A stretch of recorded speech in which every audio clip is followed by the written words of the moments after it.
Amid the possibility of further sanctions from Brussels and Washington, Vladimir Putin is set to address the annual session of one of Russia's largest business forums.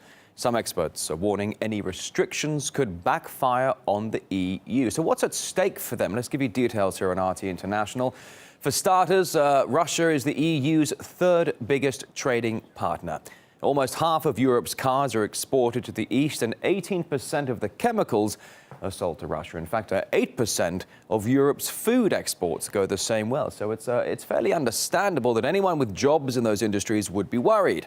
I asked Katie Pilbeam about this earlier, the host of Venture Capital. She asked some European business reps what sanctions could mean for them.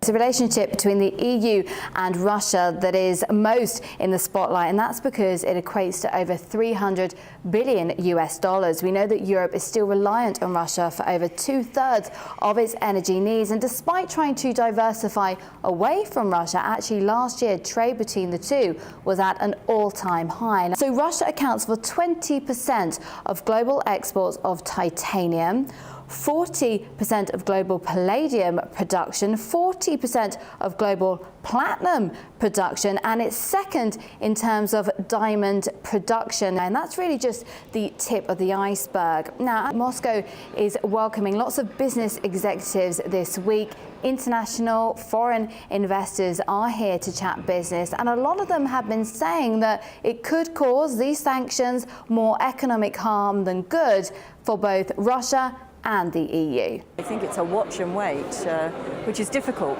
because everyone is trying to, the world is getting smaller, but it feels like that this could, hold things back. I think everyone understands what would happen if sanctions were taken.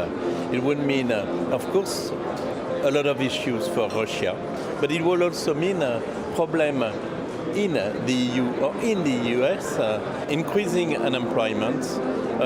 It could mean also less growth, maybe recession in Europe. So as you can hear, their opinions are certainly clear, and when it comes to sanctions, they are most certainly not welcome. We did have the Russian market staging a recovery this week when the sanctions were introduced, and they weren't nearly as severe as some were initially fearing. And there's also been talk from the Russian government that if sanctions are imposed, then it would be time to look further east and cozy up some more to the likes of China and Japan.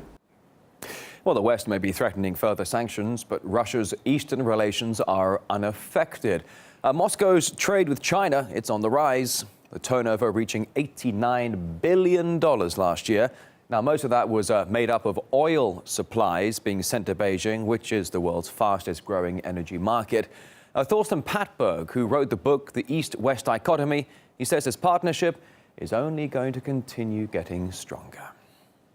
The West is certainly concentrating on the Central Asian region right now, and this is where the interest of China also play in.